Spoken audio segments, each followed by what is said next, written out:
Hey, good afternoon, everyone. We're live for our second session today, pre-conference of StratPlanConPH. No? So I'm here with, of course, Kuya Titos. Kumusta?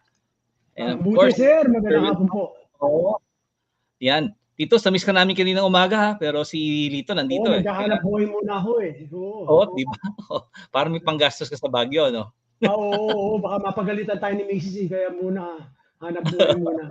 Pambili ng strawberry jam, di ba? Oo, syempre. Yeah. Sir Wilson, thank you again kaninang no? Buti na lang nakaraos tayo, no? We were able to solve the technical problem doon sa side ni Ma'am Roren. Pero very interesting di ba? Yung PIAD ng NPC. So ngayong hapon, ito nga, di ba? Meron tayong bagong series na sa start eh. So yung tinatawagan natin, yung know the CyberCrimeBusters, ano? So Titus, parang movie Oo. Oh, Yan ang parang inabangan ko eh. parang magandang gawing di ba? Parang Netflix series, CyberCrimeBusters, di ba? Kaya Oo, huwag natin talaga no? oo, Oo, meron nga ating naman. go ahead, Titus, go ahead. Yeah. Meron ako nakita parang yung yung parang posting sa Facebook, pinagagalitan ng ng tatay, yung anak niyang babae. Kasi Mm-hmm. security guard daw na ang berang kinakasama. Hindi Mm-hmm. sinabi ng bayan pa, cybersecurity po. Oo, Kaya siyempre, kung di ano ba? nakakatawa ending niya. Hindi ko siya kayang pakainin ng ng security guard eh. Yun ang Oo. Kaya, understanding ng tatay. Old mataas man, ang ano. oo eh, ang layo. Ay, Well, sinabo. people until now misunderstand what cybersecurity is. Oo, di Technically, tama. Oo. wala na the people who work behind it. Alam, Blue Guard din, no? Oo. Yan, Oo, ibang, oo eh. dali natin guest natin sa harap. Hindi na siya bago sa NADPOP. Matagal na natin siya kasama, no? Yan, Obet. Sir Obet Pagya, magandang hapon, sir. Yan, straight from the office, no? Oh. Good afternoon, Sam. Good afternoon, Titus and Sir Good Wilson. afternoon, Obet. Good afternoon, Sir Obet. Oo. Kumusta na? Pasensya ka na, medyo after lunch yung schedule mo, ha? Oo, unholy hour too.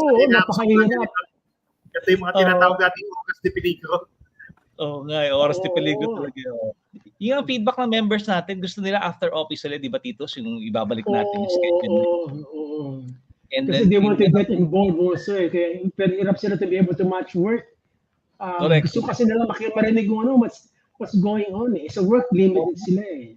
Tama. Tapos yung sa ating next session, which is December 4, no, yung Know Your Business. 4 o'clock onwards na yun. So, hindi na oras de peligro.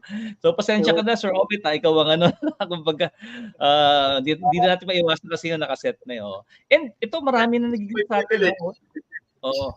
Yan, si Ma'am Vanya, magandang hapon po. Thank you. Nandiyan din siya kanina umaga, no? And she'll step in radio. Oo, Sir Robert, makikita mo si Ma'am Vanya sa And si Sir Tom, ayan, magandang hapon po. Yan, Magandang hapon po, sir.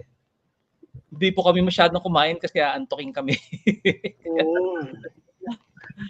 Oo. Si Ma'am May, magandang hapon ulit. Yan. Hi May, Louis King, paano ang papili ng pangalan mo?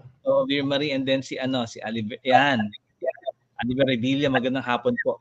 Most of our colleagues who are online dun sa studio are attending, they're attending the face-to-face StratPlanConPH, the 6th annual year-ender ng NADPOP sa PH-CERT. No? So, kumpleto na po ang ating mga speakers doon. Ilalabas na po natin yung post, saka po yung agenda.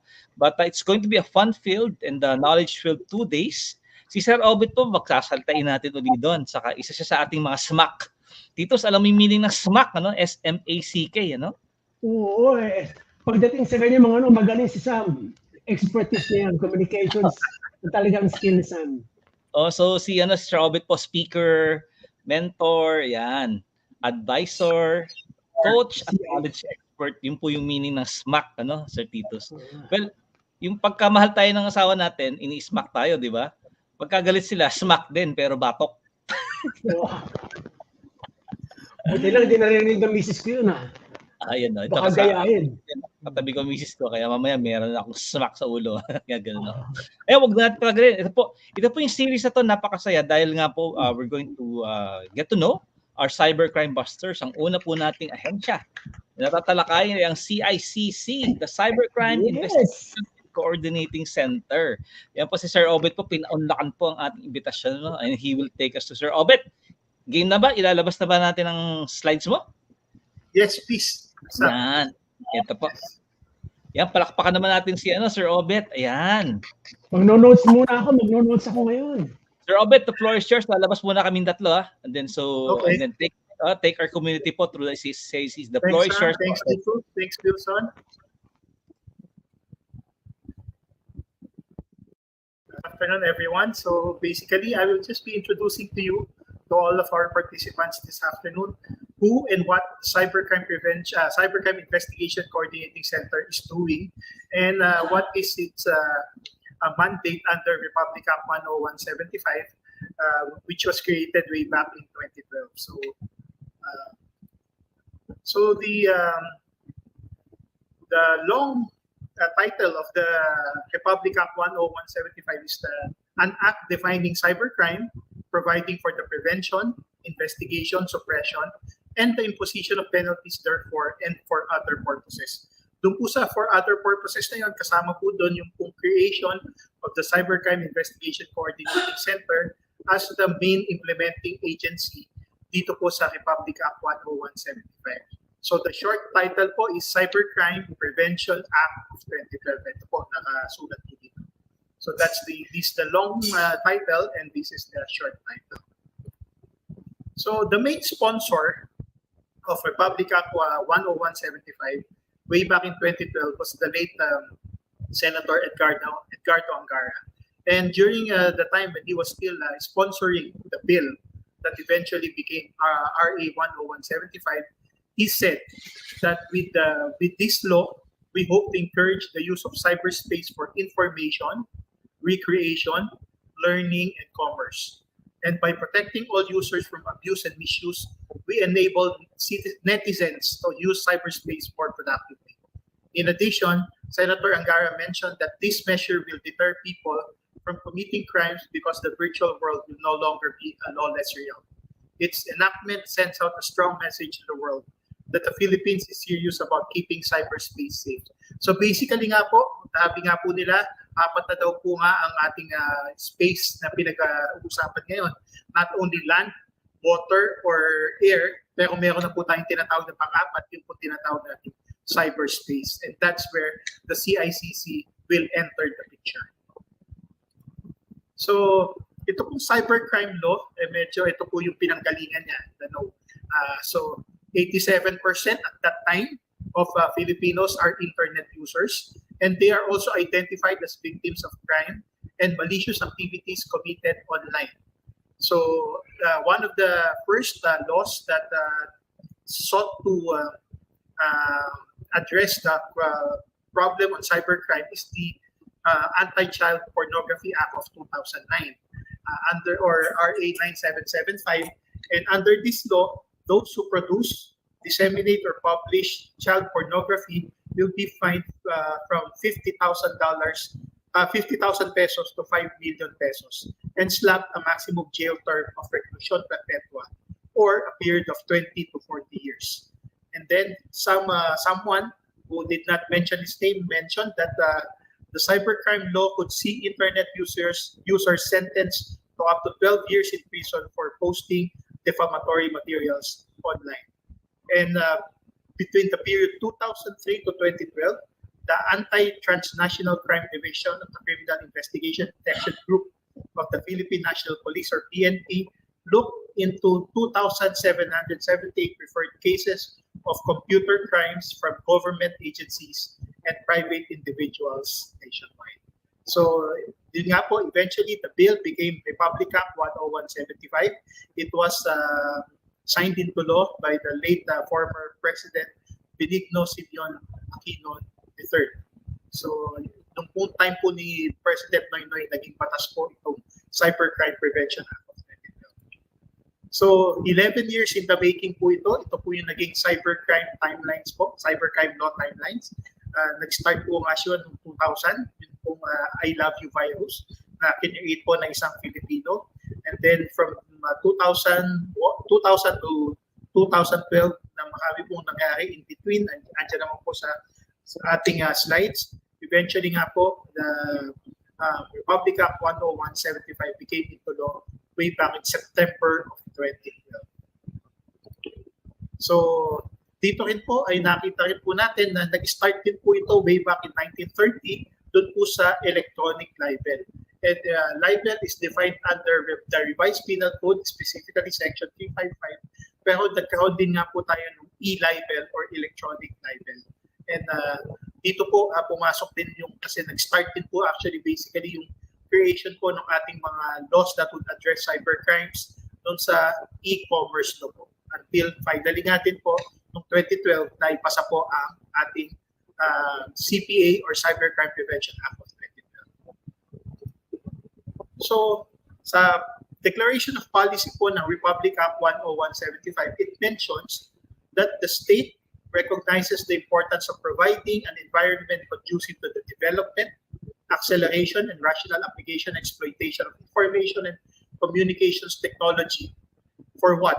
To attain free, easy, and intelligible access to exchange and or delivery of information, and the need to protect and safeguard the integrity of computer and communication systems, networks and databases, and the confidentiality, integrity, and availability, or what we call as the CIA of information and data stored therein from all forms of misuse, abuse, and illegal access. So, yun nga po, as I mentioned earlier, part of the passing the bill into Republic Act 10175 was the creation within the bill of what we call now as the Cybercrime Investigation and Coordinating Center. And for all, dun sa hindi pa po masyadong nakakakilala po sa aming ahensya, we are an attached agency of the Department of Information and Communications Technology under Republic Act 10844. Yung po 10844 was the law that created the Department of Information and Communications Technology. So along, kasama po namin na attached agencies po ng DICT are the National Privacy Commission and the National Telecommunications Commission. So tatlo po kami na attached agencies po under the DICT. So while the law was passed way back in 2012, it was only in August of 2020 when the initial executive director of CICC was appointed by then former President Rodrigo Duterte. And the initial executive director is Cesar Macau II. And he was assisted by a deputy executive director in the person of James A. Layu, and director 4. The first is Panfilo L. Salva Jr., who was the director for the Administrative and Finance Office. Second is Mary Rose E. Magsaysay, director for the Cybercrime Policy Plans and Coordination Office.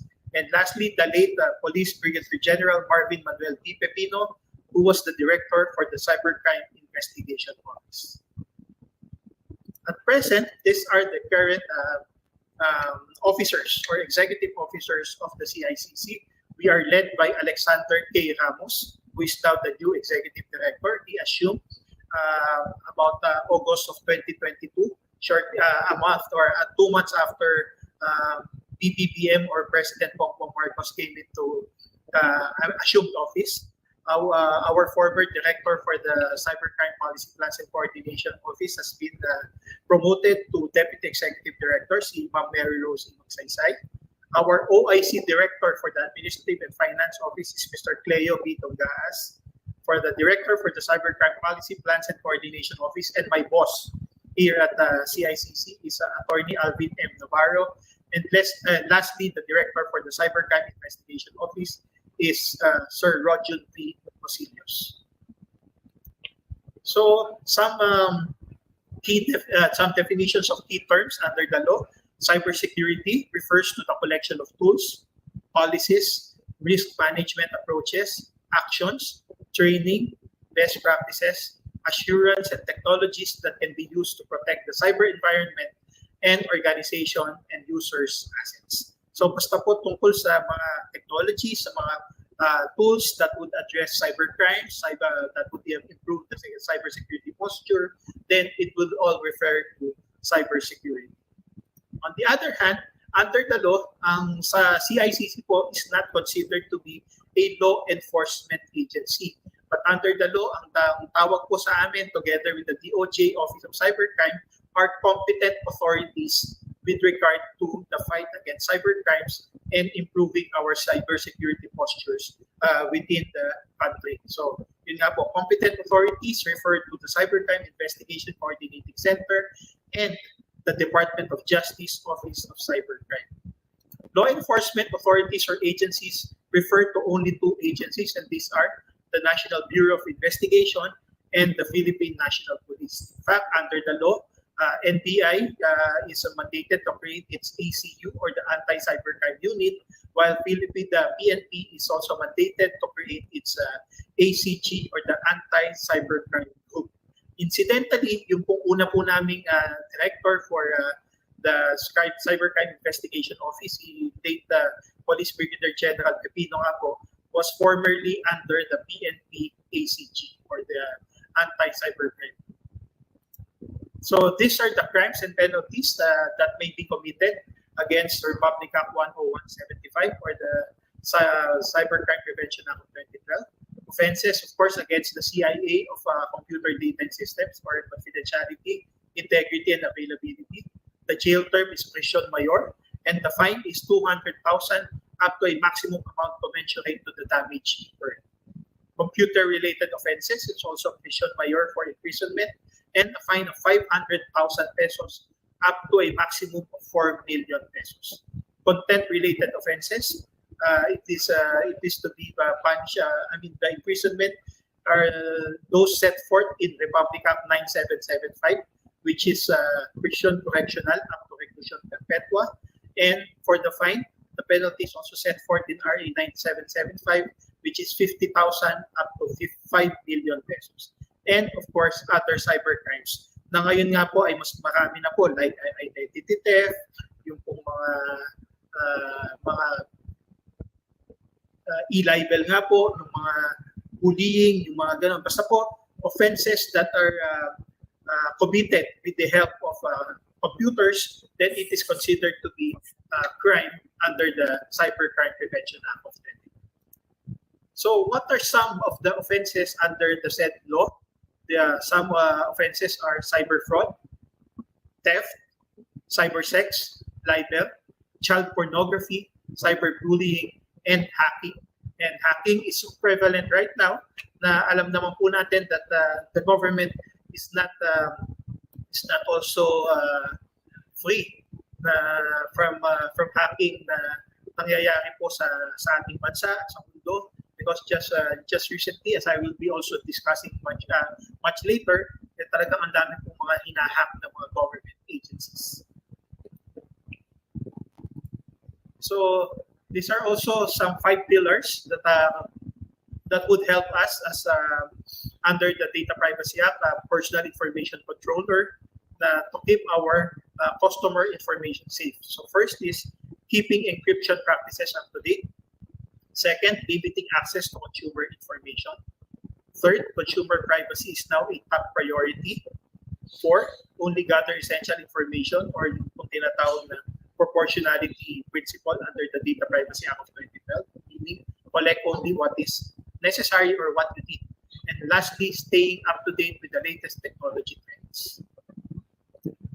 So this is a classic picture ng cybersecurity budget po before and after a breach. You will notice in the top photo, pagka po wala pa pong breach, medyo barya-barya pa lang po yung ating pong budget for cybersecurity, meaning we allot only a small budget for cybersecurity, but once an agency experiences a breach, be it a data breach, be it a cybersecurity breach, o kung ano man po, or security incident, then ayan po, it will now entail millions of pesos or billions of dollars for an agency to monitor, to identify, and to really contain the said breach. So yan po ang classic picture nga po as far as cybersecurity budget is concerned, as far as before and after a data breach.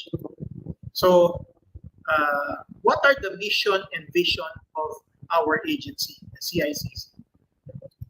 Our mission is to prevent and suppress cybercrimes that will protect the people and assure the integrity of the nation's digital transformation. So alam po natin yan na talaga pong isa sa mga priority projects po ni PBBM for his administration is yung pong nation's digital transformation. And in fact, a lot of agencies already are into digital transformation. Kaya po kami po ito para po yung ma-prevent namin at ma-suppress yung mga cybercrimes that would really assure the integrity ng pong pagta-transform natin into a digital country. And our vision is to be the leader in developing capabilities in combating cybercrime and in creating the space for operational and technological collaboration and resource sharing. So kung kayo po ay kung meron pa po tayong mga participants dito na nasa government agencies, alam po nitong mga ibang kasamahan po namin mga ahensya sa gobyerno na isa po sa talagang pinagtutuunan po ng pansin ng CICC is yung pong education ng ating mga government employees. Na pag sinabi po natin government employees, lagi nga po sinasabi ng aming Deputy Executive Director sa mga magsaysay na hindi po kailangan plantilla position holders lang or it also includes mga COS or the contract of service, mga job orders or GOs. So kumbaga basta po nagtatrabaho po para sa gobyerno, then our education unit na pinamumunuan nga po ni Deputy Executive Director Magsaysay is always opening its doors dun po sa mga seminars, mga trainings na sinasagawa po ng CICC.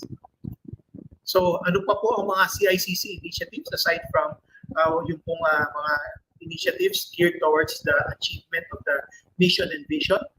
First, ito po, just noong December last year, so magwa 1 year na po siya, nilaunch po namin kung tinatawag nating Interagency Response Center. And this is sabi nga, interagency, so this is a collaboration between and among DICT, NTC, and NPC. So, DICT, CICC, Telecommunications, at saka po yung Privacy Commission. So, dito po, yun nga po, yan po yung setup po mismo ng aming Interagency Response Center. You can call, dito po, mag-report po kayo with regards to mga scam, mga hacking incidents. May problema po kayo sa mga SIM cards dito, noong po time na maganda tayong mga SIM card registration, even mga lost or yung pong mga compromised accounts, social media accounts like Facebook.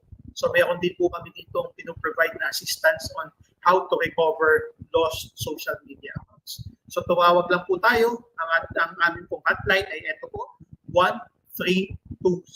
Again, our hotline or the Interagency Response Center hotline is 1326. Makikita niyo po yan sa aming website na CICC.gov.ph. In addition to the hotline, we also have mga numbers talaga po na talaga pong for reporting purposes lang as provided by the 3 telcos that we have right now. For dito, it's 091991-481-4225. For Smart, it's 0947-7147-105. And lastly, for Globe, it's 0966-976-5971. And ang aming pong Interagency Response Center or tinatawag namin IR operates 24/7. Kahit po may holiday, yung pong aming IR are still reporting here in our office at sila po ay nag-report na po 24/7. By batches naman po, meron naman po silang mga batches at meron po mga time sila na rotational po yung pag-report po nila based on the time that they are assigned. Also, meron din nga po rin tayong CICC complaint desk and ito po yung ating complaint contact details. Of course, yung pong IR nga po, yung hotline na 1326 at saka yung mga ibinigay kong mga numbers ng ating different telephone companies. Meron din po tayong chatbot, si Siri, CYRI, yung could chat with Siri po. Tapos pwede rin po tayo mag-email sa report@cicc.gov.ph. And lastly, we also accept walk-in complainants. So pwede po kayong pumunta po dito po sa aming opisina dito po sa number 49 Don Alejandro Roses Avenue, DICT compound, Barangay Paligsahan, Quezon City.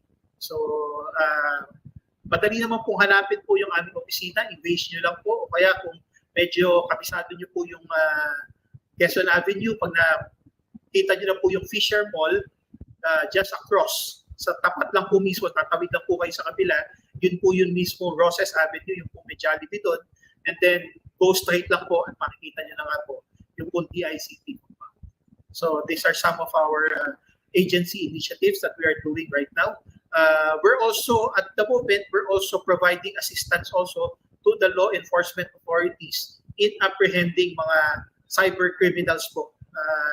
Yun po isa sa mga pinagtuunan po ni Executive Director Ramos during the time na siya po yung na-appoint na Executive Director po ng CICC.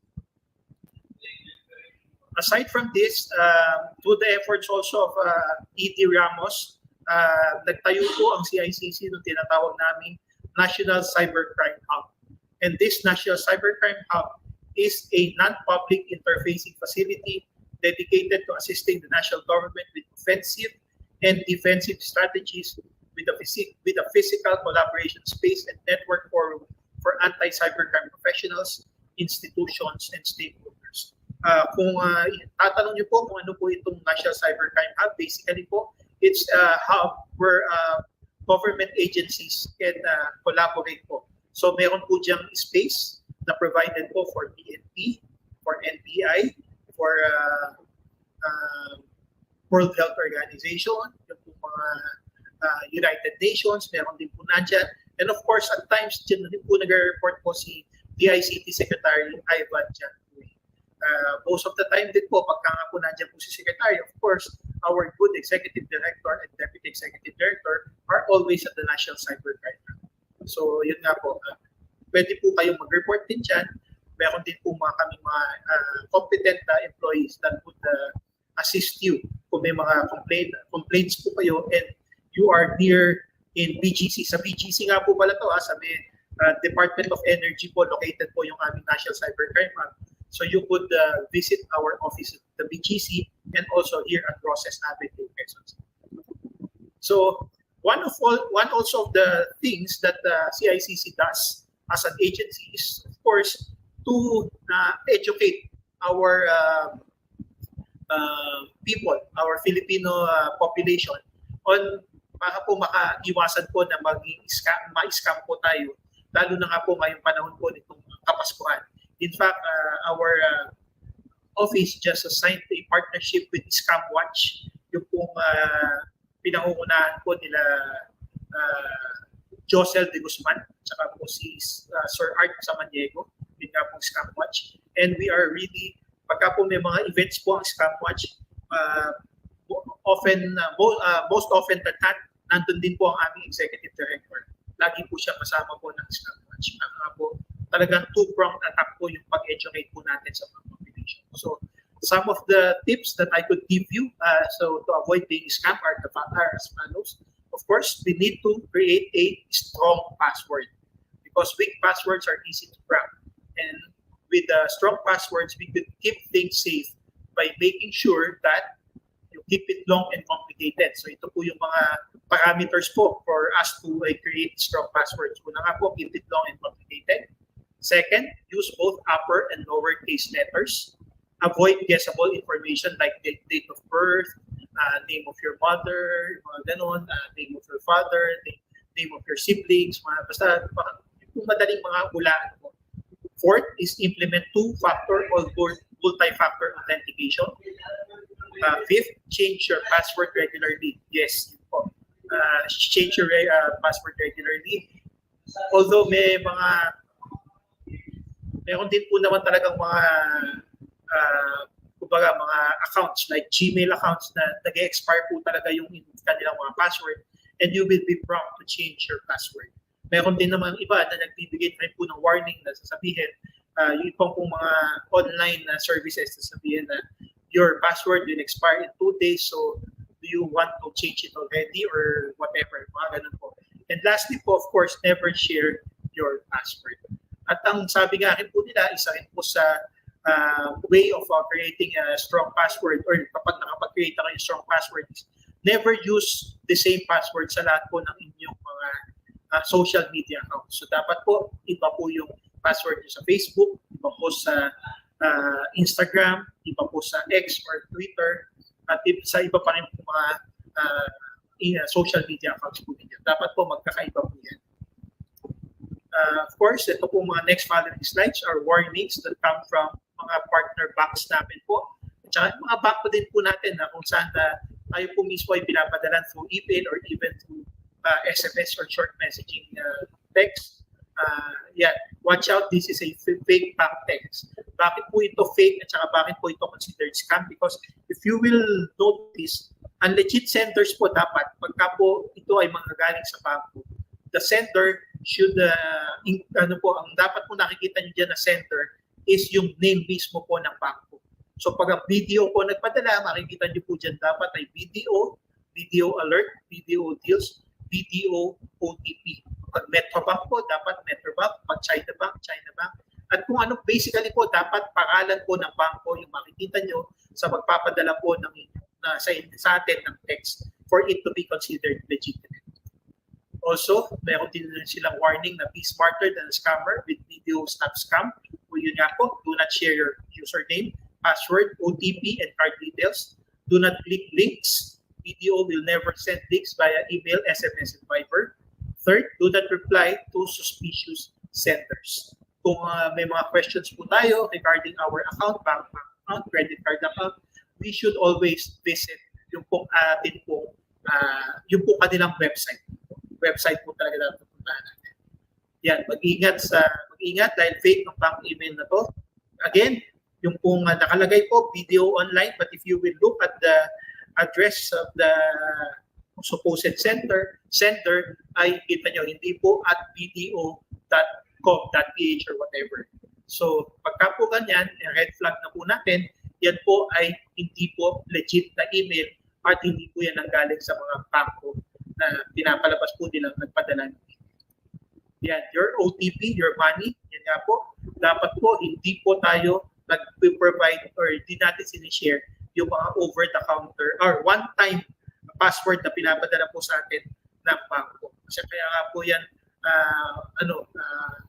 sa atin pinapadala lang kasi kumbaga tawag na nila for your eyes only. So sa atin lang po talaga dapat yan.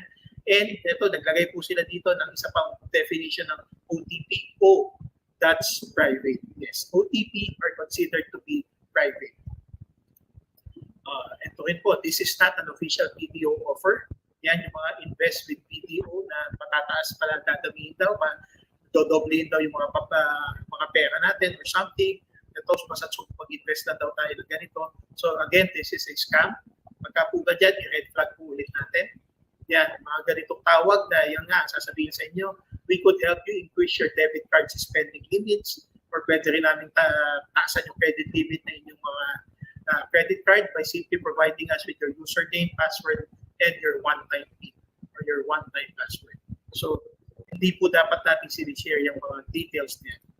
Of course, sa Metrobank din po, yan, ang ating one-time PIN or OTP is a system-generated code na ang pinapadala nga po mismo ng ating bangko. And meron po tayong card verification value or yung po pala yung ibig sabihin nga ng CVV na yung po nakasulat na 3 numbers po sa likod po ng ating mga credit cards, which is also to be considered very, very private at hindi po natin dapat i-share po sa privacy. Look out for these phishing red flags, yung po calls na from alleged bank representatives and limited or exclusive promotion. Yung sasabihin, ito po ay konti lang po tinatawagan namin ito at isa po kayo sa napili namin na tawagan para po sa promotion namin.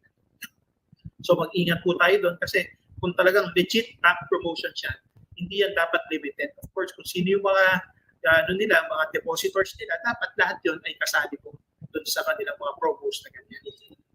Ito, mga SMS naman po ito na natanggap po mismo. This came from the National Telecommunications Commission.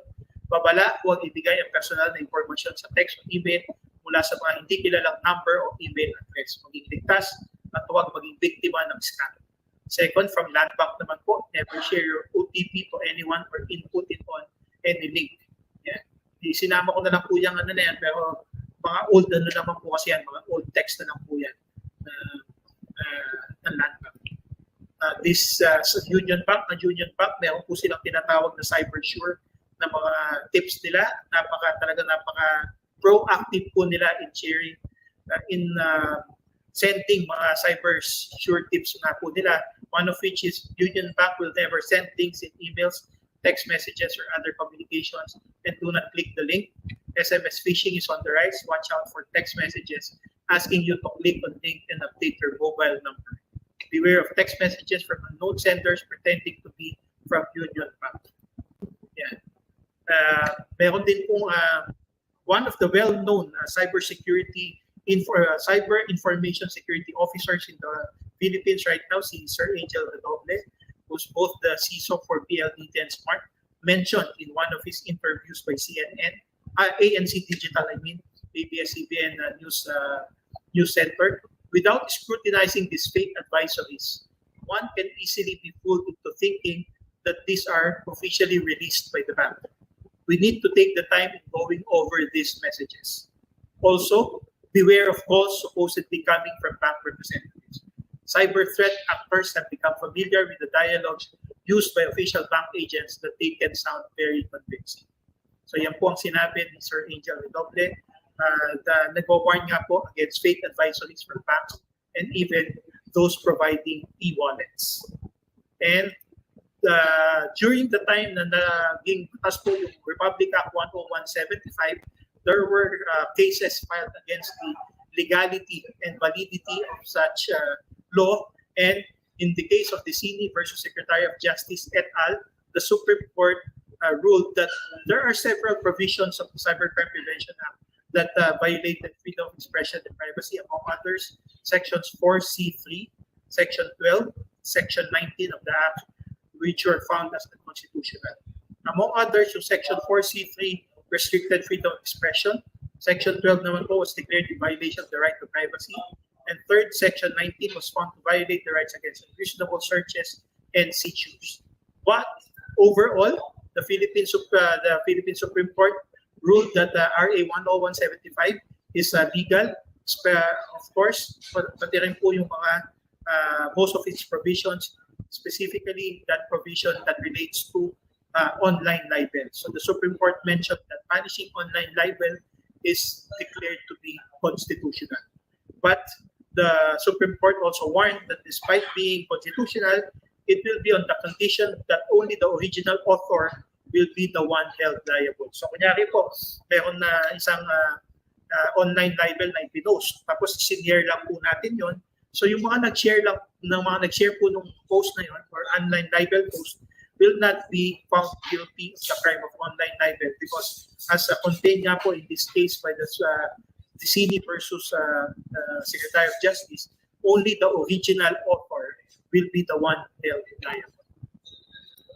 And in the year 2020, time po na nagkaroon tayo ng ating COVID, there was a wave of cyber attacks. And among others, ito po yung sa Twitter, was hacked through a phone spear phishing campaign. It targeted accounts of at least 130 high-profile figures and celebrities. Also, cyber criminals stole more than 500,000 Zoom passwords in 2020 and put their credentials up for sale on the dark web. Yung po Magellan Health experienced a ransomware attack and data breach that impacted 365,000 patients. Cyber criminals hacked MGM Resorts and Marriott International, thereby gaining access to data on millions of their guests.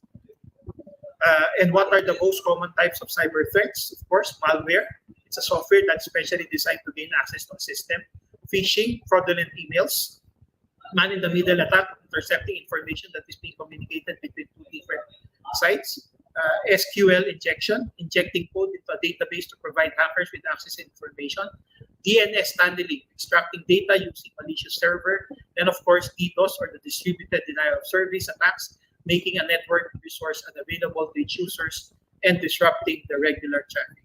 And just recently, ito po 2023, ito po yung mga recent cyber attacks on government agencies, particularly sa Philippine National Police, sa Philippine Health Insurance Corporation or PhilHealth, na talaga pong napakadami pong affected na personal information, Philippine Statistics Authority, the Department of Science and Technology, and the House of Representatives.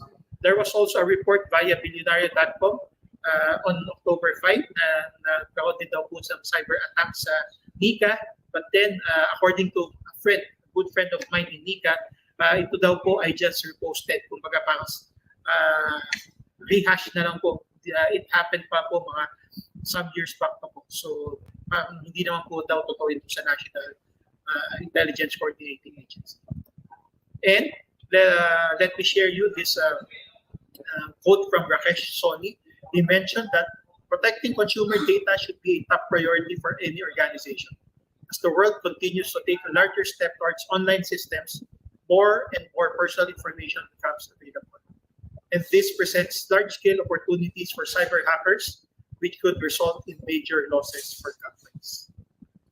Also, ito naman po ang best quotation on data breach. These were shared by Tejline, Dimitri Aperovich, and John Chambers. All three mentioned that most people are now starting to realize that there are only two different types of companies in the world. First, those that have been breached and know that they have been breached. And second, those that have been breached but simply refuse to believe that they have been breached. So yun na daw po ang dalawang types of companies in the country or in the world right now. And let me just share you ito before I end my presentation. Ito pong mga quotations on cybercrime. Sabi po ni Benjamin Franklin, of course, alam na natin to, an ounce of prevention is worth a pound of cure. On the other hand, si James Catt was a senior fellow in the Institute for Critical Infrastructure Technology, mentioned that ransomware is unique among cybercrime because in order for the attack to be successful, it requires the victim to become a willing accomplice after the fact. Ibig lang po niya sabihin dyan, pagka nga po nakuha na po yung ating mga personal information at nanghingi na po ng ransom, of course, it entails action on the part of the victims. Kaya nga po yun daw po yung uniqueness po ng cybercrime. On the other hand, Ginny Rometty mentioned that cybercrime is the greatest threat for every company in the world. And Janet Reno mentioned that everybody should want to make sure that we have the cyber tools necessary to investigate cybercrimes and to be prepared to defend against them, to bring people to justice who commit it. So that ends my presentation. Kung may mga questions pa po, you could reach me through this social media. Thank you, Sam, Titus, and Sir Wilson. Yeah, thank you. Yan, Sir Obet, balik na kami, ano? Yan, napaka-brief and concise yung ano ni Sir Obet, ano? So, yan, Titus. Anong tingin mo? Nakapunta ka na ba doon sa BGC Hub? Naka-mute ka yata, bro. Naka-mute ka. Sir Titus, yeah. There it is. So, at least I was there and one time, tapos they actually went to the Comelec sessions we were doing a election summit. Ang laging tinatanong sa amin is, would there be a cybercrime readiness measurement para sa government agencies to be able to find out either as an employee or sa government agency para to be able to find out anong level of understanding. Unless something is measured, you cannot react with it appropriately. Hindi mo alam kung training program. So meron bang ganun, Obet, meron bang kayong ganun something na on the pipeline or in the works? Well, as I've mentioned during my presentation, ongoing yung aming mga education and awareness training and lectures. And sabi ko nga, this is headed by our Deputy Executive Director, si Ma'am Mary Rose Magsaysay. And on the other, and also in addition, we also collaborate with the Office of DICT Undersecretary Jeffrey Ian D. Siya kasi yung head ng ating Cybersecurity Bureau or CSB ng DICT. So we're really coordinating with them on mga trainings din as to determine yung readiness nga ng mga companies, be it individual also, as far as cybercrime or cyber attacks are concerned. Meron ba mga standards kayo na hinahanap at this point in time, Obet? Like for example, will this ultimately lead to something sort of a regulation para sa government agencies? na kailangan itong level of understanding nyo, compliance nyo? Something to that effect of it? Well, una is yung hinihintay pa namin kasi yung approval ng National Cybersecurity Plan or the NCSP. Yes. Meron patatapos lang nung NCSP 2023 to 2028. We're about to approve na nga yung 2028 up to 2034 yata, if I'm not mistaken. And then 2023 to 2028 pala, sorry. Yung katatapos lang hanggang 2022. Of course, there is also a pending bill sa Congress ngayon for a cybersecurity law talaga or cybercrime law, a comprehensive cybercrime law that would really address the yung problem natin on cybercrimes to improve our cybersecurity postures and everything that relates to cybercriminality.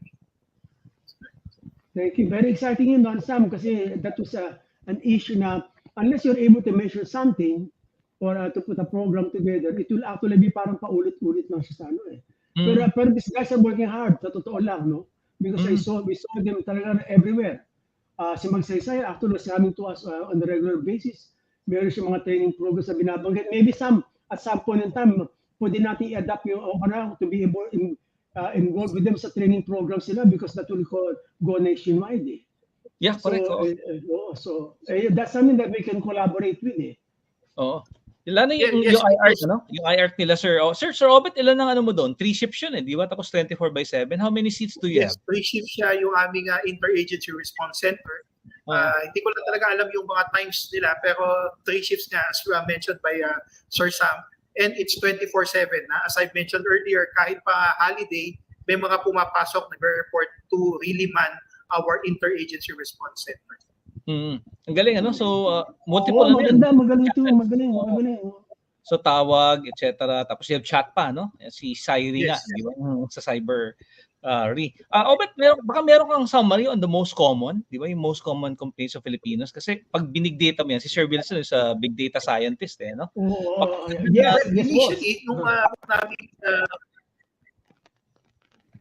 so, bagong launch yung aming IARC or the Interagency Response Center, of course, we catered initially do sa mga SIM card registration complaints. Kasi yun yung height talaga ng SIM card registration. So, nandun kami. So, yun nga, nag-expand kami kasi ang daming mga social media accounts na nahahack and they request assistance from us on how to recover or kung paano nga rin ma-prevent na rin yung further hacking ng mga social media accounts namin. So that's one of the services that we are offering sa IARC namin. And of course, meron din kaming, kumaga kami as IARC, kami yung pag-receive namin ng mga complaints, we are the ones doing the triaging of the cases. Kung kanino namin ibabato. Kung ibabato ba namin sa PNP, sa NBI, or sa DOJ. So kumbaga, as a coordinating agency talaga, as a coordinating center, we really do our best to really coordinate with all other agencies that are also into cybercrime and cybersecurity. But Obit, do you also have ano yung composition ng IARC? So you have, of course, the DICT definitely, NPC nandiyan din? NBI and then PNP? Yes, it's an interagency collaboration among the DICT, National Privacy Commission, National Telecommunications Commission. But basically, mga CICC employees ang nagmaman muna nitong IARC since it's located here at CICC. But there was a time na merong representative sa amin ang NPC, meron din ang National Telecommunications Office. So medyo nahihirapan lang daw kasi sila dahil nga, alam mo, NPC, privacy is in Pasay, so medyo malayo daw. So ngayon nga, it's basically manned by CICC employees. Pero yun nga, we collaborate with NPC, NPC, and DICT itself. What about yung AMLA? Meron ba yung financial ng government? Do you have any, are they part of the IARC? Or kasi most of the cases of money, di ba? Or it's a different council. Basically nga, they're into mga financial technology. While we are also, kumbaga, rin naman, hinahawakan din namin ng mga financial technology crimes or whatever. Pero we, of course, as a co-regulator, we defer to the BSP and the AMLA. So pagka initially, ang pinag-usapan talaga is finances or financial technology, it's BSP and the AMLA. Okay. So mostly dito consumer, no? And yun nga, yung nagpapatulong sa inyo na ma-recover yung mga hack social media accounts nila. Yes, yes. In fact, ako personally, Sam, just this morning, I shared in my Facebook and in my LinkedIn account. I don't know kung nakita mo na, na-check mo na. Nakapaglabas na pala ang NCSC or the National Center for Cybersecurity at saka yung CISA, Cybersecurity Information and naglabas na sila ng guidelines on the development of artificial intelligence. So I just shared it in my social media accounts para at least alam natin there are a lot of happenings right now with regard to artificial intelligence, to machine learning. So at least ito, tutulungan tayo nitong mga guidelines na to on how really we could develop good guidelines on AI and how we could use AI to our advantage na mapaglabanan nga yung mga scam, yung mga cyber hacking, mga cyber crimes and other crimes related to cyber. Yan, definitely. Sir Wilson, may comment ka ba doon sa what left up doon sa presentation ni Sir Obet? May tanong ako. Kasi because I also write for Manila Bulletin in the field for technology and cybersecurity, every now and then may mga nagpiping sa akin na mga patriotic na cybersecurity professionals. Sabihin nila, the conversation goes like this, na I've seen a bug in so-and-so agency. Paano natin mare-report yan?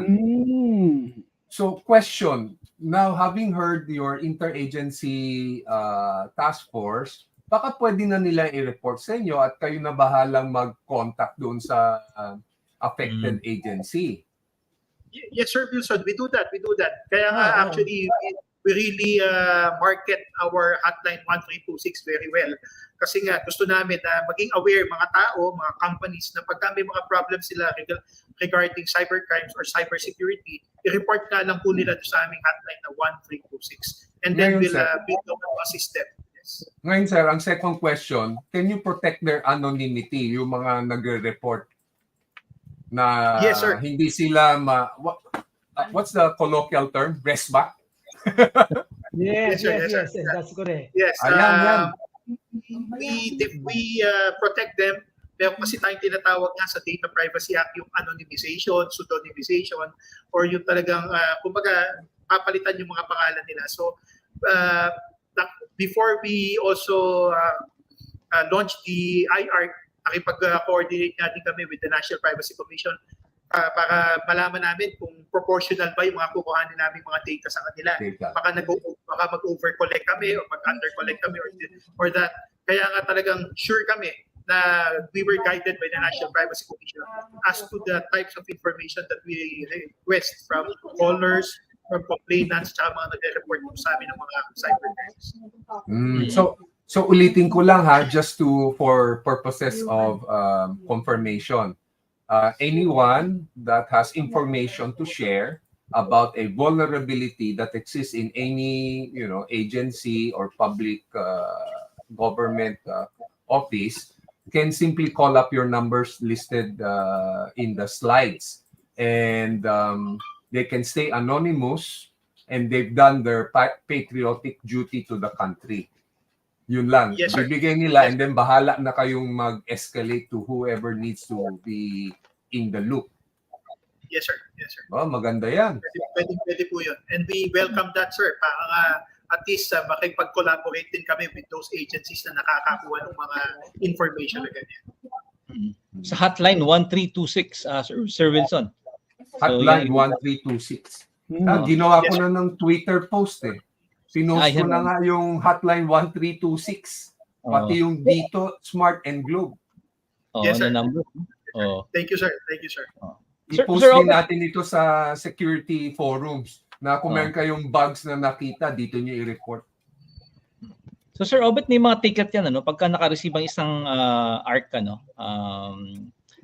personnel, meron silang ginagawang ticket per incident pag valid yung di ba, yung complaint, I really don't know saan kung ticket, pero basically may reference number. Ayun, correct. Yes, and then ihahatid nila yan, di ba? Either ma-resolve siya or for example, may temporary solution, Tama-tama. Yes. Sir, may mga corporate ba kayo calls din? Halimbawa, for example, ako, isang HR ako, nagkaroon ako ng employee na, feeling ko ito yung nag-hack sa system namin. May mga reports ba kayong nakuha na gano'n? Parang internal. I'm not actually privy kasi talaga sa mga reports coming in sa IR namin because I'm not part of the IR personally. Pero ang alam ko, meron ding mga companies that are reporting.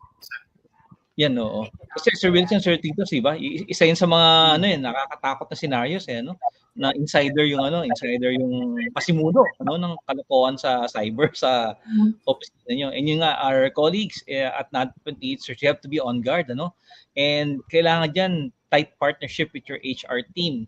Kasi kung hindi siya nag-due diligence, diba, pwede makalusot yung yung unethical, diba, na technology professional. Kasi confidential position dapat yan. Yung cybersecurity position, Meron din sorry. Go ahead, Sir Obet. If I may be allowed to mention also Sam, Wilson, and Titus, aside from Scam Watch, we've also partnered with yung kay Melby Carino, yung WISAP niya. Yeah, yung Women in the Cybersecurity Alliance. Yeah. Parang Google Link. Google Link yan. Yeah, tapos yun nga, we've also partnered with DBM, of course, kay CICC sa mga cybersecurity mga initiatives ng government, and also with other government agencies that are really involved in the fight against cybercrimes and improving the cybersecurity posture of our country. So talagang si Director Magsaysay, si Deputy Executive Director Magsaysay is really very active, proactive in collaborating with other government agencies and also with the private sector. In fact, for this year, together with APAC, we launched yung very first Cybersphere. Hindi ko alam kung nakapunta kayo doon, Cybersphere namin. Yes, and this early, pinaghahandaan na daw namin itong CICC, yung second Cybersphere for 2020. Si Gerald Fama ang nag-invite sa amin doon, Sir Obet. So, former ITM sa dyan. May tanong dito, So, ito related din siguro. Si Rocky is asking on Facebook, and how about sa Davao poster? So, probing question is, Sir Rocky, what about yung sa provinces? What are the initiatives that CICC has in partnership with LGUs? Diba? Yes, initially, ang ginagawa namin, kasi nga we're not, under the law, we're not allowed to create mga regional offices. So, ang ginagawa namin is, ngayon, we hire people from, yung mga medyo highly, alam natin baka pwedeng mahak like Davao, Cebu, and Baguio. So, meron kaming mga, service office namin doon na nakiki-office kami mismo. It's either sa PNP, AC, or doon sa DICT regional office. So sa Davao po, with regards to the question, is meron po kami mga personnel that would assist you sa Davao. It's just that siguro isusunod ko na lang yung mga address ng aming mga regional offices right now at the moment. Kung naman yung term ko na regional office. Yun lang, yung office sa Davao, sa Cebu, sa Baguio. Yung mga locations nila doon. Pero yun nga, basically, nakiki-office lang muna kami. It's either sa PNP, Anti-Cybercrime Group, sa mga areas na yun, sa mga regions na yun, or sa DICT office mismo, sa regional offices na yun. In fact, Davao is sa mga pinaka-active na namin dyan, na mga personnel, kasi they really coordinate with LGUs in launching mga cybercrime activities or activities that would address cybercrimes and even awareness lang. May tanong ako kay Obet. Yes, sir. We had a chance to be able to talk with the Deputy Executive Director Magsaysay regarding certification programs that can be extended to the PSAP, not only for the government agencies but also for the private sectors, particularly sa members ng NADPOP's PH-CERT. Meron ba kayong ganung program na pwede natin itap? That I need to, Titus, verify first with the Office of the Deputy Executive Director. Kasi as of now, ang alam ko is basically for mga government employees nga lang muna. Pero siguro pagka talaga na-establish na yung capabilities ng mga nasa government, and then siguro tsaka magpa-branch out into the private sector. Pero yun, ang alam ko nga din kasi we're also partnering up with private agencies or the private sector. Yes. Yun, upon invitation siguro nitong mga private partners ng CICC, then we could give the training, the required lectures, or kung ano mga certification na kailangan with regard to cybersecurity. Oo.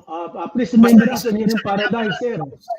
Yeah, isa nga rin pala, Titus, yung ILCTB, yung basta isang bureau ng ng DICT is very much into training also. Ang dami din ng mga trainings in coordination with the US8, yung kanilang beacon project nila. Yes, marami din silang mga project, mga trainings, mga lectures, mga seminars geared towards not only data privacy but also cybersecurity. And yun nga, nagbibigay sila ng mga certifications doon, mga CPE units if I'm not mistaken, mga ganon. So it's a collaboration nga between DICT and US8 Beacon project. Para maging professionalize sa ating mga members natin, sa amin, to be able to add some skills levels sa kanila that can be measured. Para to be, because that will actually encourage them to be able to move forward. Maybe some of them will work with various agencies in the future. Kasi they will be the first persons to be tapped by. So, kung meron ganyan, Obet, paki-abis mo lang kami, paki-message na lang si Sam so we can actually, maybe we can do parang some sort of agreement, arrangement between the private sector and the government agencies kung ano man meron kayo. Magtulungan tayo dyan para makabuo natin yun. Exciting yun Exciting yun, Sam. Yes. Di sa Kandakas, di ba, Titus, di ba, yung statistics nga na, yun nga, si Yusek Jeff, verified na we have 202 CISSP in the Philippines only. And yet, only. Kalahati nasa labas sa Pilipinas or more than half actually outside the Philippines. Ang laki talaga ng need for cybersecurity professionals in the Philippines. Some of the brilliant guys, some cannot afford the tuition fee. It will cost them an arm and a leg to be able to go to that one. So may extend natin yung program na parang without competing with the private sector na yung mga training program. Because they can never be that market Hindi talaga kaya yung tuition fee nila But we will actually, pero maghahanap tayo na yung pwedeng i-qualify lang based on economic standings para doon natin pwedeng ma-offer. To even up na yung playing field naman, Para na maraming magaling Pilipino sa amin, Titos yung ating scholarship for cybersecurity, di ba? Exactly. First quarter 2024. Si Obet magtuturo din doon. Pagturuin na sa Obet doon. Sure. In fact, I wanted to mention na CSB or the College of St. Benil, the Lasal College of St. Benil is also offering an executive course on cybersecurity. And one of their modules is on data privacy and protection. In fact, for this year, I was contacted by CSB to be one of their professors. So yun nga, mga master class nito, mga executive class. So kahit yung mga working na, they could also inquire about this sa CSB. And ang main proponent nito sa CSB kasi si Rickson Singson Ke. If you I've seen that sa Facebook. Alam naman natin si Rickson sa industry. So I'm thankful for him for bringing me in sa College of St. Benil. So sinasabi ni Sam, I would welcome that, Sam. I would welcome that. Bro. Si Rickson sa NADPOP din yan. Does that stop the PH-CERT and NADPOP and even CICC to create a training program for this? There's no restriction to it, especially kung dalawang agent, isang private NGO at saka isang CICC get together, band together para makakreate ng program. And then we can touch base with more people. Kasi yun naman talaga yung extension program natin yan And if the people that actually work with us will love it, even mga private sector na maliliit. So hopefully we can put something together in 2024 Obet, para if there's time, Wilson, we can get together and put that program, and then everybody benefits from it without competing with the private sectors who does this training program. Yun lang, Obet. Sam and Wilson. May tanong tayo dito, follow-up kay Rocky. Yes, please. This connection sa report ng 2023 Asia Scam Report of Gaza and Gogulok, maliban sa number 1 si Philippines sa shopping scam, nakita ko ang country na rin natin ay lowest sa rate of reporting ng scam. Next group kaya for this, several reasons rin po kasi nakikita doon.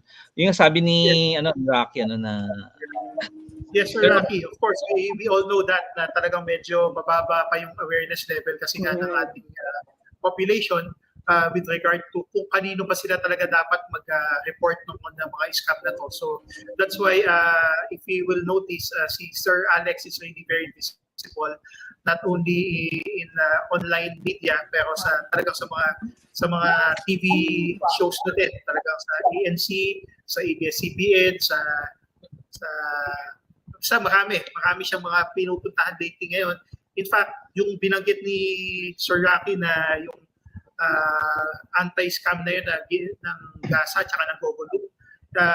Si Executive Director Alex Ramos just participated in that consortium na ginanap sa Taiwan. Just recently lang yun, if I'm not mistaken, mga 2 weeks ago lang yata yan. Yun nga, doon nga naipakita that we're number 1 in mga scam, specifically on shopping, mga online shopping scams. Pero what we are really doing right now, through the efforts nga ng the entire CICC, pero particularly si Sir Alex at si Ma'am Mary Rose, is to really educate and to make people aware na merong nag-exist na Cybercrime Investigation and Coordinating Center. And aside from that, meron nga po tayong tinatawag na PNP, ACG, the Anti-Cybercrime Group, NBI, Anti-Cybercrime Unit, and also the DOJ Office of Cybercrime. Pero yun nga po, for better collaboration, for better reporting, and for better triaging of all these cases, sinasabi po namin sa CICC is tumawag po kayo sa aming hotline 1326, and then we will be the one to assist you and to do the triaging of these cases. At kung i-refer man po namin ito sa PNP, DNBI, or DOJ, kanino man, pagbibigay alam po namin sa inyo as part of our assistance na pinoprovide po sa ating Filipino population. So again, let me just reiterate, we now have CICC.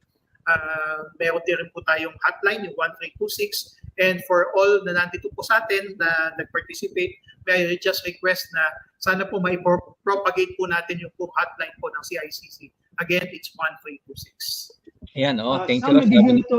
Nagiging notorious sa tayong Pilipinas sa amin. Number 1 sa scam, number 2 sa cyber attacks. Yes. Worldwide, no? That doesn't sound good to us. It's bad for business. Very bad. So, definitely. Education talaga is the first line of defense. There's no other Pero gusto ko rito, maganda na among the government agencies, mamili na isang hub. And I think KCC na yung hub na yun, di ba, Sir Obet, no? Yes. Oo. And then you decide na which agency can handle this case, for example, na report this. Ganda yun, para isa lang. Isa lang tatandaan ng mga ng mga Pilipino na number or na sinasabi namin para hindi nyo sila mabuluhan. Talagang CICC muna, 1326, and then kami na bahala. Yep, there's other units, DOJ, NBI, or ACB. Si dito nasa advisory board ng ACG. So sila na abet, kasama sila doon. Ito shift naman tayo. Yung kanina ang ganda ng AI message niya si Sir Levi naman. Levi.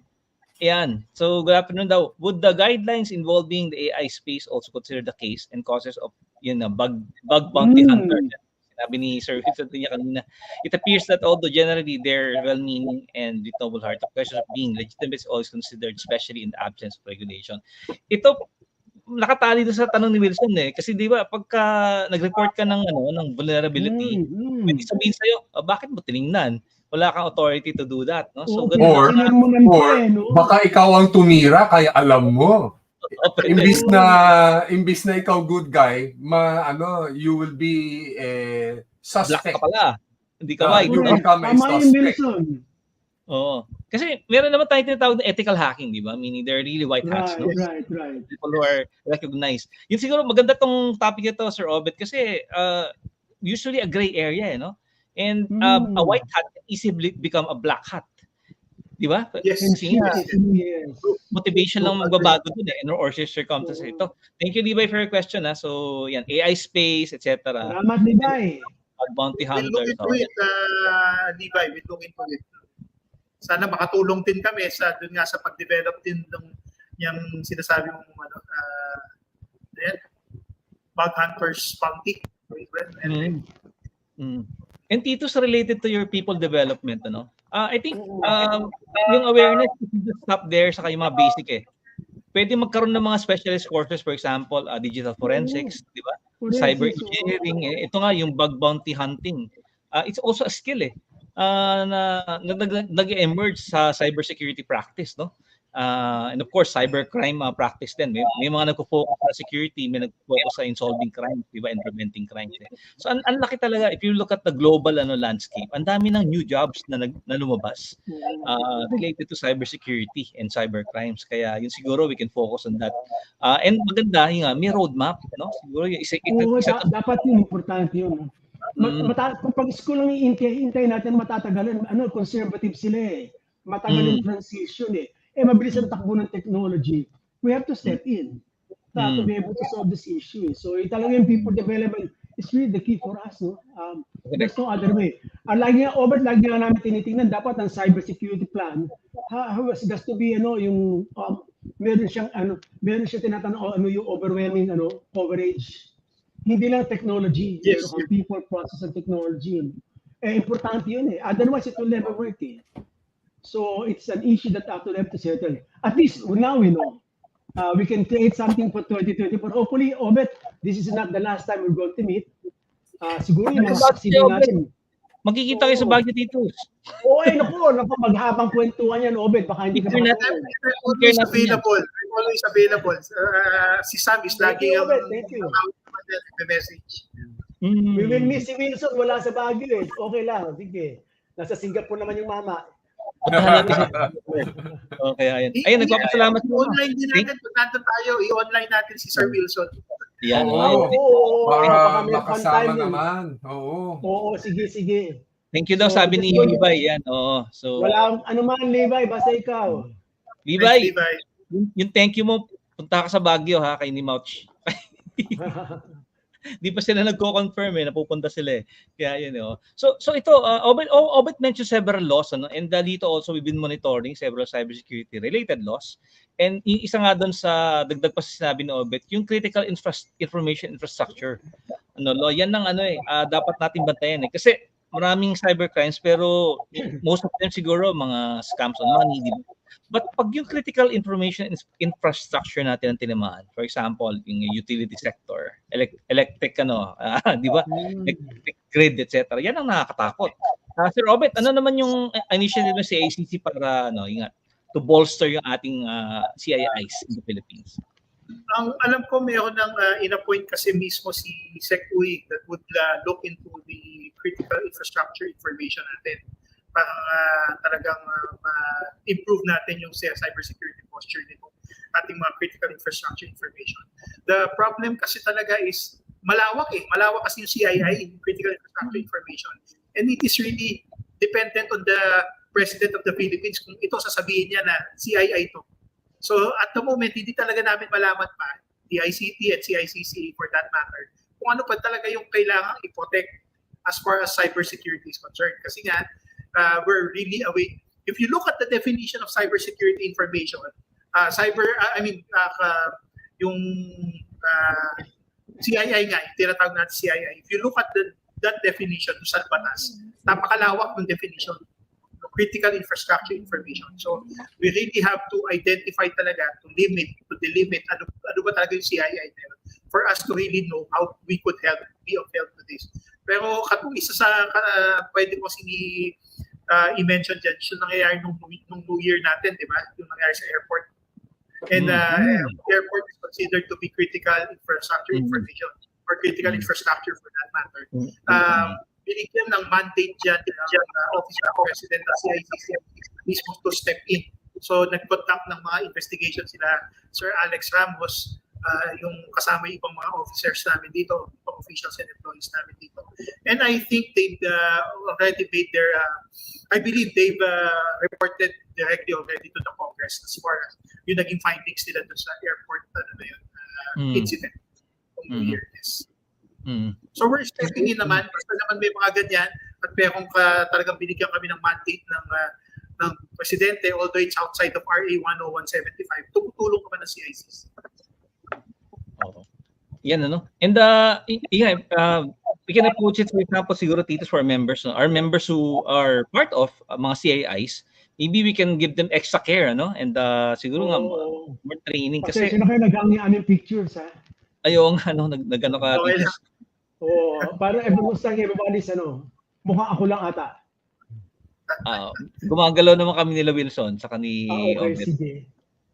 Okay lang. Para maganda naman yung yung post ng picture mo eh. Sinadya yan.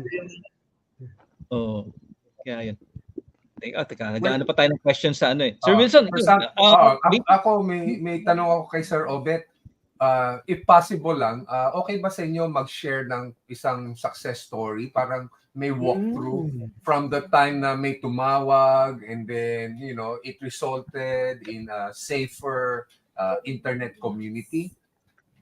Meron po ba kayong naalala in recent memory na parang successful walkthrough?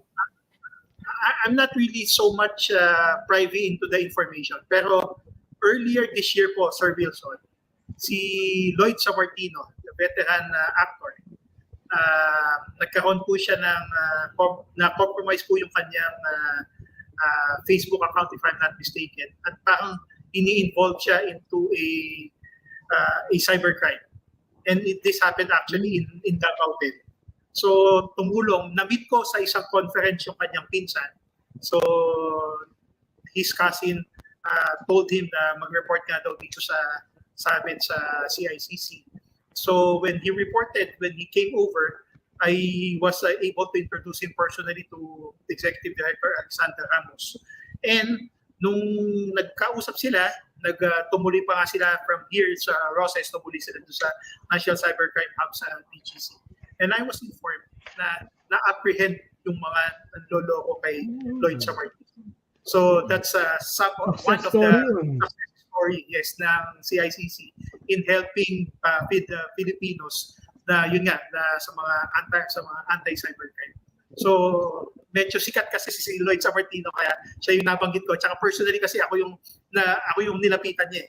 So ako yung nag-introduce sa kanya kay Sir Alex, and then yun nga, Sir Alex took over from that time on. And yun nga, naging success story na si Lloyd mismo tumawag na rin mismo sa akin na thanking me profusely for the help that I was able to give him assistance. Oh, yeah, lalo ngayon sa US, yung mga influencers na nag-promote ng mga kaduda-dudang negosyo, mga crypto scam, ngayon hinahabol-habol sila.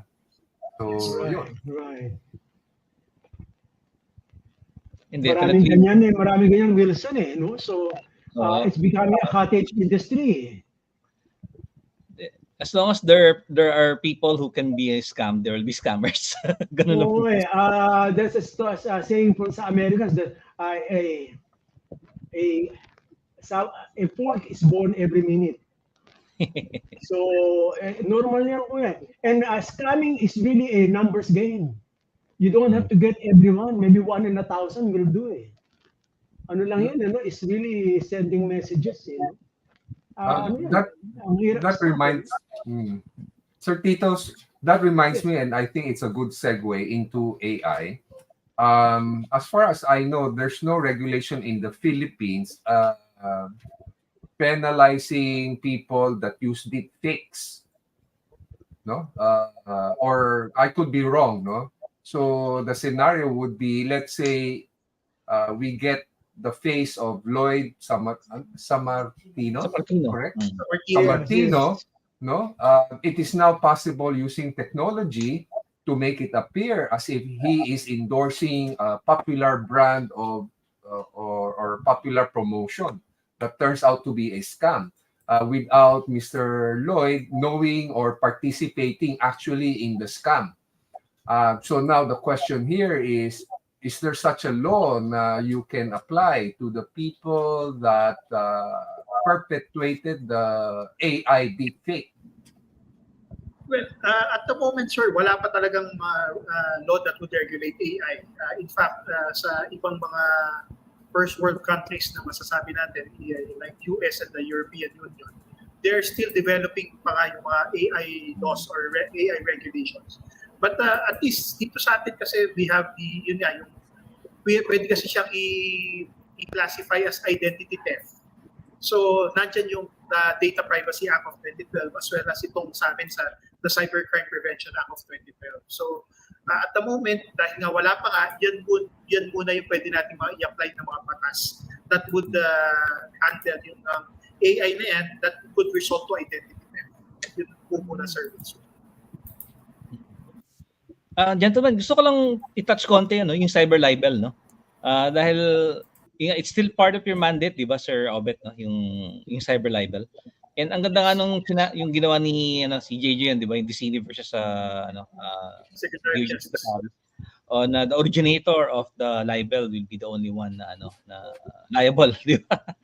Hindi mga nag-share or nag-comment, etc. In your marami ba kayong paring cyber libel na nare-receive na mga complaints ganun may statistics ba kayo on that? Wala naman akong alam na nagano pa muna sa amin ng mga online libel or cyber libel, pero basically mostly talaga mga scams talaga.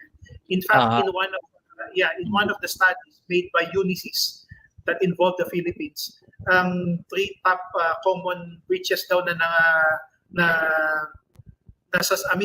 nako-commit against Filipinos is yung scamming, yung mga phishing through yung mga email scams, at saka yun yung mga na-hack na mga social media accounts. So wala yung online libel, wala siya. Ganda. Buti naman nasa ibang field siguro yun. And kwento it was inserted actually, di ba? Parang isinama yan sa one of the additions na sinasabi ni Lito. Ayan. Wala si Tito sa.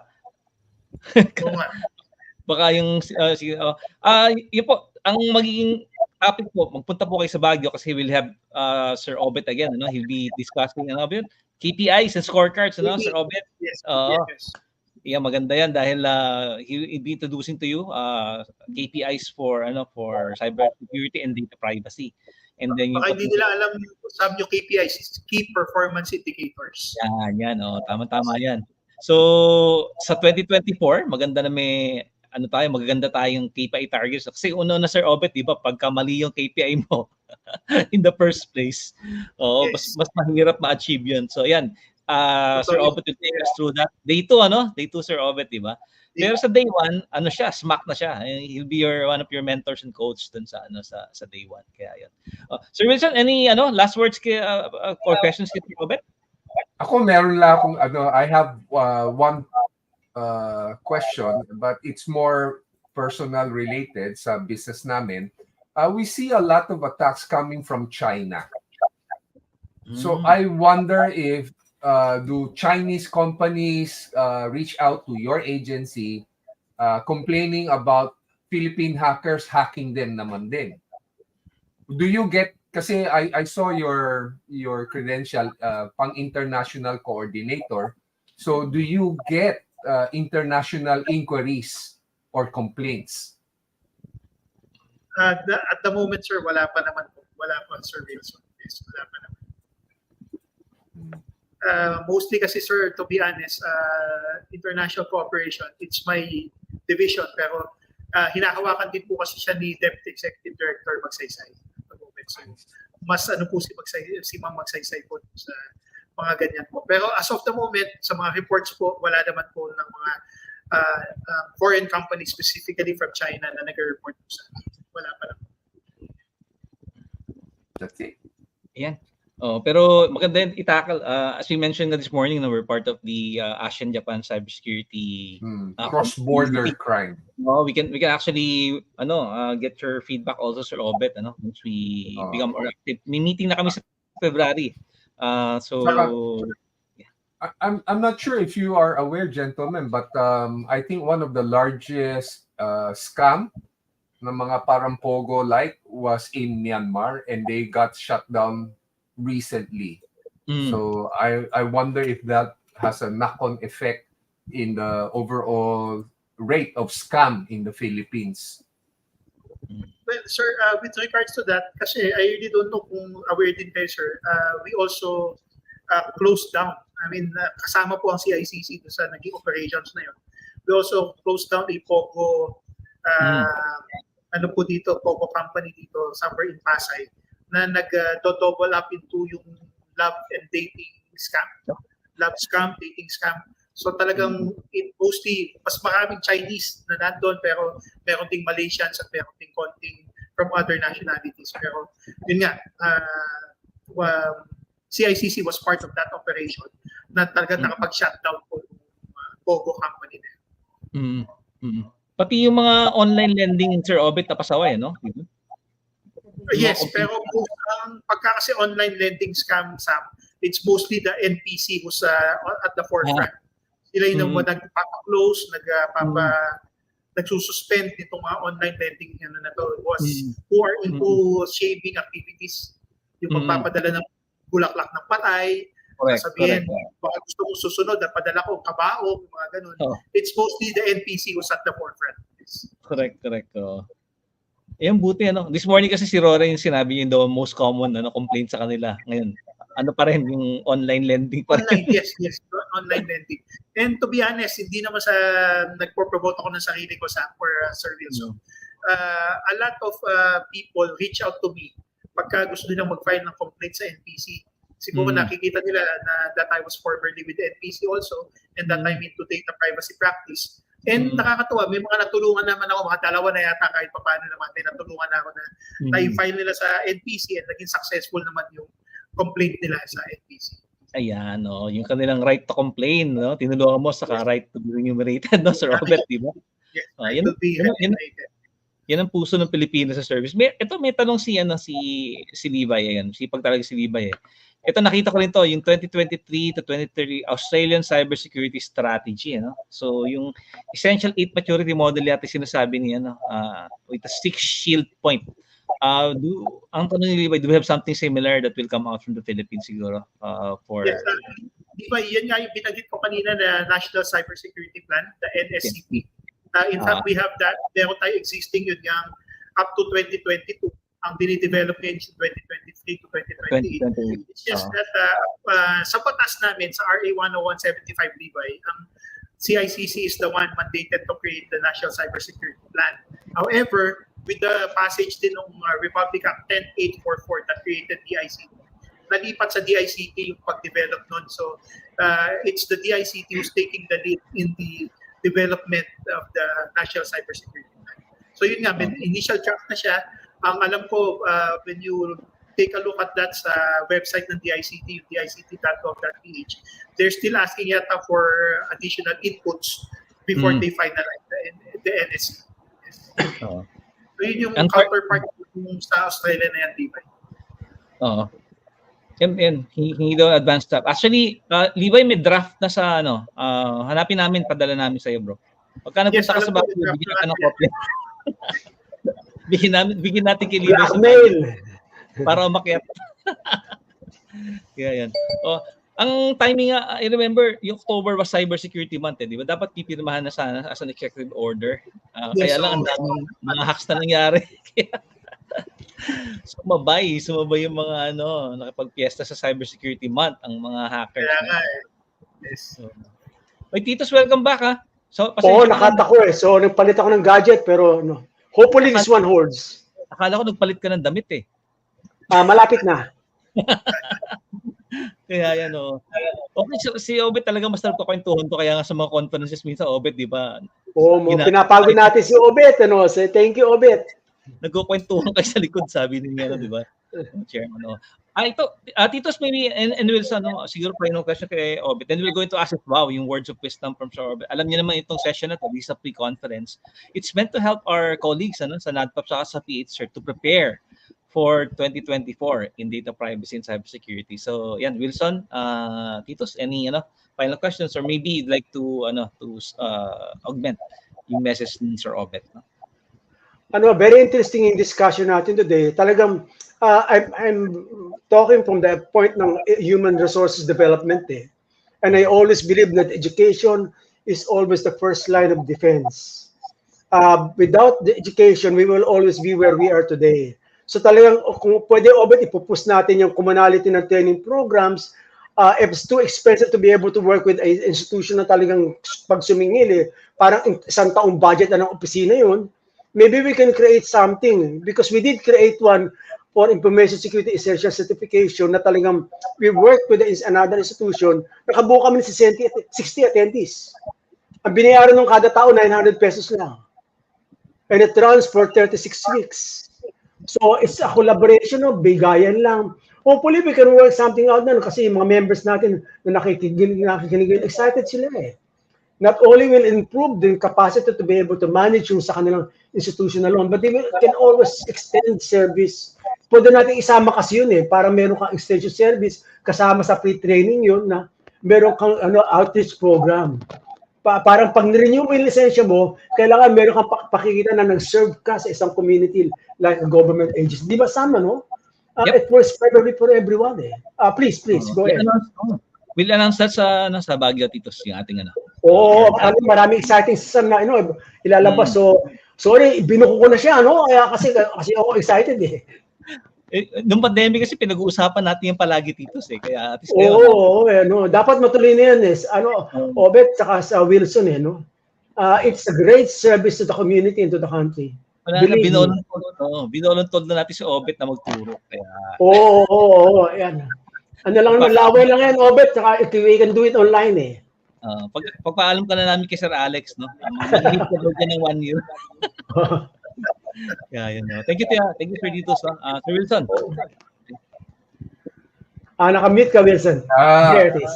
Yes. Sir Sam, Sir Tito, Sir Obet, I'd like to share another parang paradigm in the field of cyber defense. Luma ng tugtugin yung sasabihin mo na your users are the weakest link in your chain. Luma na daw yung tugtugin. Ang bago ngayon, your users are your frontline defenders. Correct. So maganda po yung sinasabi nilang training program that if we can train our users to spot anomalies earlier on and escalate that to our cyber defenders, the faster we can detect the attackers. So therefore, magandang ROI for any training, not just to make employees aware of phishing campaign, but train them to be your core defenders of your network. Mga magagaling resource. Yun.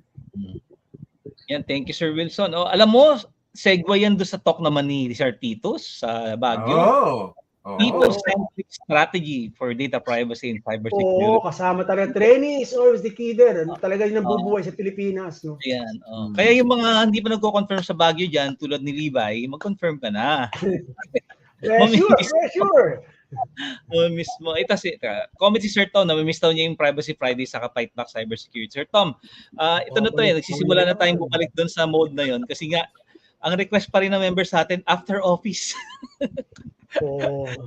After office na yung yung ating mga Privacy Fridays and kaya yun. Bago natin pagsalitin si Sir Obet sa kanyang words of wisdom to end our session. May tanong si Vanya. What should we bring with us to Baguio next week? Kasi nag-confirm na yan delegate si Vanya. Yan. Ang una niyo pong dadalhin, ma'am, jacket. Kasi malamig po yung yung pero but please bring your your whole self, bring your plans whether they're done or not yet done for 2024. Yun po talaga yung purpose ng StratPlanConPH. It's really to help you to fine tune. Kaya yun nga, test your strategy, validate your strategy. Kaya yun ang ating day 1 strategy day, di ba? Yung day 2 yung planning and fine tuning day. Parang po tayong tools to na i-introduce or reintroduce, like yung nga po si Sir Obet will tackle KPIs and scorecards, Kung yun, baka kung may scorecard na kayo at may KPIs na kayo, baka gusto niyo i-validate doon. And ang maganda doon nga yung fellowship, huwag niyo kalimutan hanggang Thursday night kayo doon. Kasi yun ang ating fellowship night na matagal na hindi natin nagawa. Yun natin i-recognize natin yung ating mga kasama na malaking tulong sa ating community. At the same time, magkukulitan tayo doon. Okay? Yung banter maganda rin, yung mga one-on-one coaching, for example, di ba? Or one-to-many, na kung kailangan it's really our community going together, di ba? And then helping each other to have a better 2024. Yung better versions of our plans will be there. Hopefully, paglabas niyo sa Baguio, ready na to go for presentation to your board and then getting your budget approved for 2024. So, yun po. Ito si, yan, at the mercy daw si Levi ng sige, well, kayo na ma-approve yung Levi sa kayo ng mga Yan. So, with that, let's get the final words from Sir Obet, yung words of wisdom. Yes, para sa ating lahat. Okay. Sir Obet. As a parting word, I just would like to inform everyone. CICC is now in existence. We're here to help our Filipino citizenry, Filipino Philippine citizenry in fighting cybercrimes, in improving the companies, both in the public and the private sectors, improve their cybersecurity posture.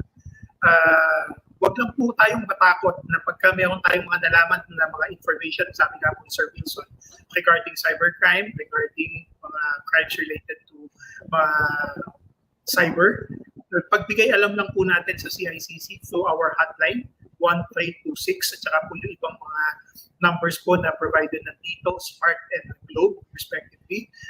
Pero pinakamadali nga po talaga tandaan yung aming hotline na 1326. We just want na sabi nga nila, this is a whole-of-nation approach. Dapat po yung paglaban natin sa cybercrime. Hindi po trabaho ng CICC alone na labanan ng mga cyber criminals, cyber hackers. Hindi po trabaho alone ng NADPOP, ng PH-CERT, or kung sino man po. Dapat po, nagtutulungan po both the public and the private sectors. And sabi ko nga po, it should be a whole-of-nation approach for us to really be successful in our battle against cybercrimes and to improve our cybersecurity postures. On that note, let me just say thank you to Sam, to Titus, and to Wilson for having me as part of this knowing your regulators series. Thank you very much. Thank you, Sir Obet. Sir Obet, dinagdagan natin, know your CyberCrimeBusters. Ayun na. Yes.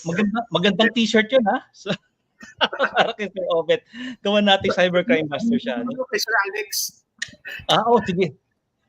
Dadalawin namin si Sir Alex na kasi last year nandun siya sa YearEnder eh. So, baka yung sa January pupunta. O kaya si Ma'am Magsaysay, di ba? We can invite her also to join us. Kaya yun. So, ito na. It ends the session. But, yung ating Know Your Business will be on December 4 o'clock onwards for our Obet, join ka doon, baka gusto mo maging panelist naman doon, ikaw naman magtatanong, ikaw naman mag-torture. Sige. So we'll have Sunny Santos, no? He'll be talking about no HR. Kasi HR is one of the biggest, di ba, collectors of data in organizations. Paborito din ni Tito yan. And then we'll probably have another business unit, probably either marketing or operations. But you know your business, it's also a series. Kasi nga kailangan talaga we need to know our business and as data privacy cybersecurity practitioners first.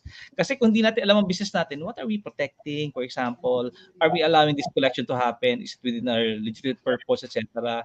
So, napakahalaga po na malaman natin ang business natin. So, that will be the last pre-conference. And we'll be joined also by one of the speakers from one of our sponsors sa ECW on tech naman. May series din tayo na tinatawag na Know Your Tech or Know Your Privacy Enhancing Technologies or PETs. Yan, so marami tayong mga series na dinedevelop sa ating Privacy Fridays, Fight Back Cybersecurity. And yun nga po, we're back. Yun yung message dun From CRC-ConPH last month. And now we have StratPlanConPH happening in December. Yun po, tuloy-tuloy lang po ang pagsisilbi natin sa bayan. So again, Sir Obet, thank you for having us. See you in Baguio next week. Looking forward to your talk. Sir Tito, Sir Wilson, hope you can join again December 4 o'clock onwards. Dito rin sa ating StreamYard on air. And to those of our colleagues who are online, maraming salamat for your proactivity. Si Libay, palaging Rowan yan So, dapat mag-Rowan ka rin sa Baguio. Yan, thank you daw. Ito, yan. Sabi ni Libay, saka si Sir Tom. Sir Tom also will see you in maraming tatanungin sa iyo yan. Sa tingin ko, Sir Obet, pag kayo sa Baguio. Okay, so with that, maraming salamat everyone. Have a great afternoon. See you in Baguio and take care. God bless you everyone.